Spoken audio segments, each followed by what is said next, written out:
चुनाव करा देना हिंसा का लाइसेंस नहीं हो सकता। आज देश की सर्वोच्च अदालत की ओर से पश्चिम बंगाल की सरकार को कड़ी फटकार लगाई गई है। आपको बता दें वहां पर होने हैं पंचायत चुनाव, लेकिन अब तक 7 लोगों की जान जा चुकी है। पिछले कई चुनावों पर अगर आप नजर डालेंगे तो रक्त रंजित इतिहास रहा है पश्चिम बंगाल का। उसके बावजूद केंद्रीय बलों की तैनाती के मुद्दे पर बंगाल सरकार का रुख ऐसा क्यों है, इसी मुद्दे पर करेंगे चर्चा। झूठों ने झूठों से कहा है सच बोलो, सरकारी ऐलान हुआ है सच बोलो। घर के अंदर तो झूठों की एक मंडी है, दरवाजे पर लिखा हुआ है सच बोलो। हाँ, ये सच है कि बंगाल में हुई हिंसा में 7 लोगों की मौत हो चुकी है, लेकिन इस सच से कौन इंकार नहीं कर सकता है कि मणिपुर की हिंसा से अब तक 125 से ज्यादा लोगों की मौत हो चुकी है।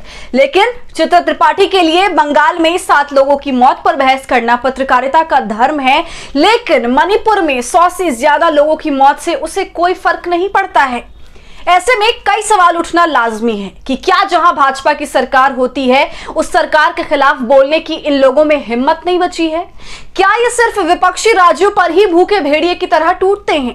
मणिपुर हिंसा पर चुप्पी और बंगाल की झड़प पर दंगल क्या चित्रा त्रिपाठी जैसे लोगों का दोगला चाल, चरित्र और चेहरा बेनकाब नहीं करता है? नमस्कार, आदाब। आप देख रहे हैं खबर अड्डा और मैं हूं आपके साथ सुम्बुलीरम। हिंसा की कहीं कोई जगह नहीं होनी चाहिए, चाहे वो बंगाल हो या फिर मणिपुर।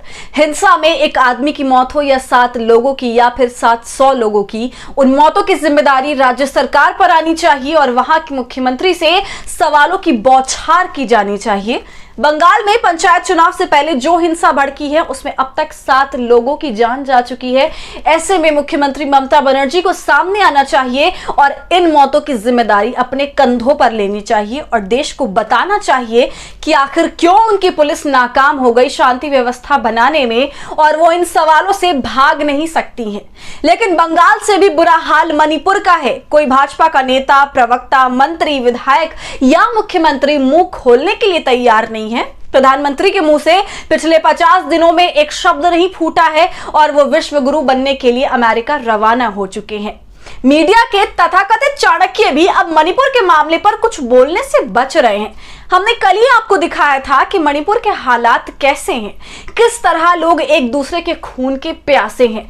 मणिपुर की पुलिस उनके सामने नतमस्तक हो चुकी है। पुलिस के 4000 से ज्यादा हथियार गायब हैं, 1.5 लाख से ज्यादा गोलियां लापता है। लेकिन इन सब के बाद भी चित्रा त्रिपाठी जैसे लोगों के लिए मणिपुर की हिंसा बहस के लायक भी नहीं है। ऐसे में गोदी मीडिया में बैठे भाजपा के नालायक बंदरों से मेरा सवाल है कि आखिर कब तक तुम लोग अपनी नीचता दिखाते रहोगे? क्या तुम्हें लोगों की मौत से फर्क नहीं पड़ता है? आखिर तुम्हारी हिम्मत जवाब क्यों दे जाती है मणिपुर पर बहस करने से? आखिर तुम्हारी हैसियत क्यों नहीं होती 125 से ज्यादा मौतों पर सवाल पूछने की? क्या तुम लोग भाजपा से डरते हो इसलिए भाजपा शासित राज्यों पर सवाल पूछने की हिम्मत नहीं कर पाते हो? क्या तुम लोग चंद पैसों में अपने ईमान का सौदा कर चुके हो, इस वजह से मणिपुर पर बहस नहीं कर रहे हो? अगर वाकई तुम लोगों ने पैसे ले लिए हैं तो खुलकर करो भाजपा की दलाली, मत दिखाओ विपक्ष को।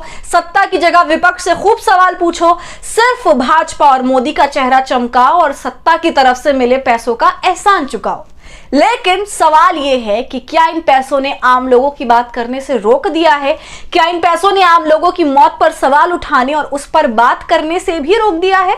और अगर ऐसा है तो धुतकार है तुम्हारी पत्रकारिता को, धुतकार है तुम्हारी इंसानियत को, क्योंकि सैकड़ों लोगों की मौत पर भी सत्ता से मिले चंद पैसे अगर भारी हैं तो कान खोलकर सुन लो, तुम्हारा अब कुछ नहीं हो सकता है, क्योंकि तुम्हारे अंदर की इंसानियत बिल्कुल मर चुकी है। वैसे चित्रा त्रिपाठी, तुम्हारी इंसानियत के मर जाने का सबूत हमने ओडिशा रेल हादसे में भी देखा था, जहां तुम्हारा सामना प्रधानमंत्री मोदी से लगभग 1.5 मिनट का हुआ, लेकिन उन 1.5 मिनट में सवाल पूछने की जगह तुमने 7 बार गर्मी और धूप का खेल खेला था। जैसे मानो तुम 250 लोगों की मौत पर रिपोर्टिंग करने नहीं बल्कि मौसम का हाल जानने गई थी और दुनिया को यह बताने गई थी कि देखिए कैसे पीएम मोदी ने इस देश पर एक और एहसान किया है, जो रिकॉर्ड तोड़ती गर्मी में 300 लोगों की लाशों को देखने पहुंचे हैं।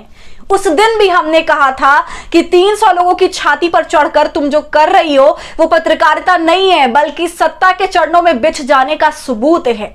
तो बंगाल में 7 लोगों की मौत पर दंगल और मणिपुर में सैकड़ों लोगों की मौत पर चुप्पी पर आप क्या सोच रहे हैं, हमें कमेंट कर जरूर बताएं। और हमारी फ्री जर्नलिज्म को आपके सपोर्ट की जरूरत है, वो तभी होगा जब आप जितना ज्यादा थैंक्स के बटन का इस्तेमाल करेंगे और इससे हमारी हौसला अफजाई करेंगे। साथ ही अगर अब तक आपने हमारे चैनल खबर अड्डा को यूट्यूब पर सब्सक्राइब नहीं किया है तो इसे अभी कर लीजिए।